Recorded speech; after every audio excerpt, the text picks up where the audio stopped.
இப்போ குழந்தைக்கு இருமல் மருந்து தயாரிக்கும் முறையை பற்றி பார்க்கலாம். இன்பூரல் சாறு எடுத்து வச்சுருக்குறோம். இப்போ இது கூட அன்னாச்சி பூ ஒரு பூவில் பாதி 3 கிராம்பு கொஞ்சம் நிறையவே போட்டு அரைச்சி எடுத்து வச்சுருக்குறோம்.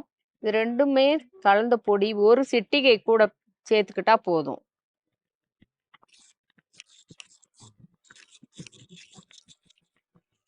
தேன் வந்து கொஞ்சம் நிறையவே போட்டு கூட சேர்ந்து கலந்துடணும்.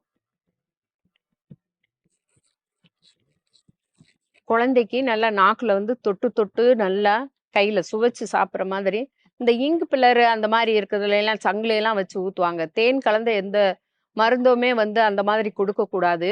நம்ம தொட்டு தொட்டு தாய் நல்லா கையை சுத்தம் பண்ணிட்டு தொட்டு தொட்டு நாக்குல வைக்கிறப்பவே நல்லா சுவைச்சு சாப்பிடும். அப்படி இருமுறப்பெல்லாம் வந்து 3 வேளையுமே கொடுத்துருங்க. காலை மதியம் சாயந்தரம் 3 நேரமும் நீங்க தாய்ப்பால் குடிக்கிறதுக்கு முதல்ல வெறும் வயிறா இருக்கிறப்ப கொடுங்க. அப்பதான் வந்து சீக்கிரமா வந்து குழந்தைக்கு அந்த இருமல் வந்து கட்டுப்படும்.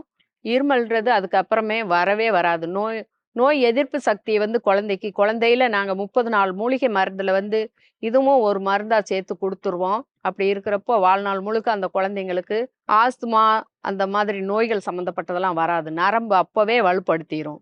குழந்தைங்களுக்கு இருமல் சரியாகிறதுக்கு இது ஒரு சிறந்த மருந்து. குழந்தைகளுக்கு